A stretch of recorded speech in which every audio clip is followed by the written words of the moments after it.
kuatkan tekad, kuatkan hati negeri ini.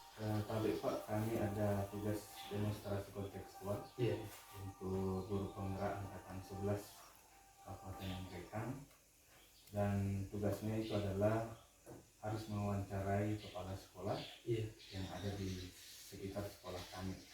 Dan kebetulan Bapak yang ada di sekitar sekolah kami jadi Bapak yang kami ambil sebagai sampel untuk demonstrasi kontekstual. Bagaimana kabarnya Bapak hari ini? Alhamdulillah baik. Ya, jadi ada beberapa pertanyaan Pak, dan mudah-mudahan Bapak bisa membantu kami untuk menjawabnya. Yang pertama Pak, selama ini bagaimana Bapak dapat mengidentifikasi kasus-kasus yang merupakan dilema etika atau rujukan moral yang terjadi di sekolah Bapak selama ini? Dalam lingkungan sekolah memang sering terjadi, ini tidak bisa dipungkiri, pasti ada kasus-kasus yang terjadi di sekolah. Sesuai dengan pertanyaan Bapak, bagaimanakah kasus seperti itu? Apakah masuk dalam dilema etika atau rujukan moral? Jadi kita identifikasi kasus-kasus yang ada di sekolah, apakah itu masuk dilema etika atau rujukan moral. Kalau kasus-kasusnya misalnya ada kepentingan dalam, misalnya terjadi benar lawan benar, berarti dia itu masuk dilema etika. Tapi kalau ketika kasus itu terjadi dan itu mengandung unsur rujukan moral, berarti ini kan artinya benar lawan salah. Artinya ini kasus mengandung unsur melanggar aturan atau norma. Jadi seperti itu. Jadi kita identifikasi kasusnya seperti apa. Seperti itu Pak. Kemudian Pak, selama ini bagaimana Bapak menjalankan pengambilan keputusan di sekolah Bapak, terutama untuk kasus-kasus di mana ada dua kepentingan yang sama-sama benar atau sama-sama mengandung nilai kebajikan? Ketika kasus yang terjadi di sekolah dan ini mengandung unsur dilema etika, benar lawan benar, kadang itu kita langsung mengambil satu keputusan.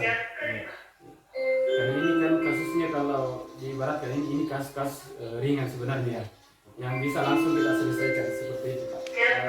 Kemudian prosedur seperti apa yang biasa Bapak lakukan selama ini? Untuk mengidentifikasi suatu kasus memang ada prosedur-prosedur yang harus kita perhatikan di dalamnya. Kita melihat apakah itu ada nilai yang bertentangan atau siapa-siapa nantinya yang terlibat. Kemudian kita juga melihat faktanya seperti apa. Jadi seperti itu. Nah, baru kita tentukan apakah itu masuk kasus-kasus yang dilema etika atau rujukan moral. Jadi seperti itu. Kemudian Pak, selama ini yang Bapak anggap efektif dalam pengambilan keputusan pada kasus dilema etika itu apa saja Pak? Kita melihat sebuah kasus itu, apakah itu kita lihat dulu hasil akhirnya seperti apa nantinya. Kemudian apakah kasus-kasus itu berorientasi pada aturan-aturan yang benar, dan yang terpenting adalah kita itu mengutamakan rasa peduli. Jadi seperti itu. Kemudian tantangan yang Bapak dapati dalam pengambilan keputusan pada kasus-kasus dilema etika itu apa saja Pak? Kalau berbicara dengan tantangan, pertama ada tantangan dari dalam, kemudian ada juga tantangan dari luar. Tantangan dari dalamnya ketika mengambil suatu keputusan, apakah ini tidak memihak. Ini yang perlu ada pertimbangan khusus.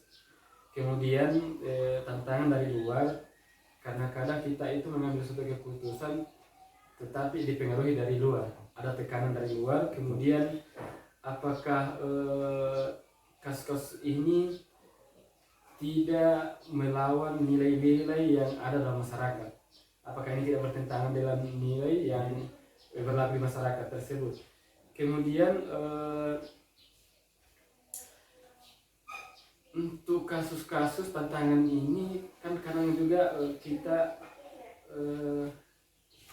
berpikir apakah ini tidak mengandung unsur kepentingan di dalamnya. Nah, ini yang tantangan ketika ada kasus-kasus yang terjadi di sekolah seperti itu, Pak. Ya. Kemudian pertanyaan berikutnya, Pak, apakah dalam penyelesaian kasus dilema etika itu, apakah Bapak menyelesaikan langsung di tempat atau harus membuat jadwal untuk menyelesaikannya? Seperti yang saya sampaikan tadi bahwa ketika kasus-kasus yang terjadi di sekolah, apakah itu kasus dilema etika atau rujukan moral, tentu kita lihat dulu sejauh mana kasus tersebut. Kalau dia masuk dilema etika dan kasusnya ringan-ringan, itu bisa langsung kita selesaikan. Tetapi kalau misalnya kasusnya masuk dalam kategori rujukan moral, tentu ada penjadwalan, karena pernah terjadi kasus di sekolah seperti ini ketika ada perkelahian antar siswa, dan ini terjadi di luar waktu sekolah pada saat jam pulang. Nah, kemudian kita mendapat informasi dari grup-grup yang kita buat, grup orang tua. Nah, ini karena kasusnya ini saya rasa ini masuk dalam rujukan moral, karena itu saya menjadwalkan, saya mengundang orang tua yang bersangkutan, karena saya rasa bahwa ini tidak bisa langsung kita selesaikan, jadi harus ada penjadwalan seperti itu. Jadi tergantung kasusnya seperti apa, Pak.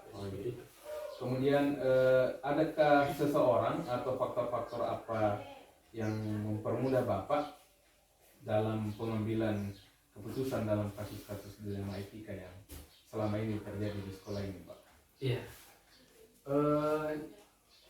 Walaupun sebenarnya sebagai pimpinan di sekolah, tetapi kalau misalnya menyangkut terkait dengan kejadian atau kasus-kasus yang terjadi di sekolah, memang ada kalanya kita langsung mengambil suatu keputusan untuk menyelesaikan kasus tersebut. Tetapi kebanyakan yang saya lakukan adalah saya berkolaborasi dengan rekan sejawat, meminta pertimbangan dari mereka terkait dengan kasus yang terjadi. Apakah ada solusi atau saya minta saran dan masukan. Walaupun pada akhirnya saya yang mengambil keputusan, jadi seperti itu. Jadi, tentu ada komunikasi dengan rekan sejawat.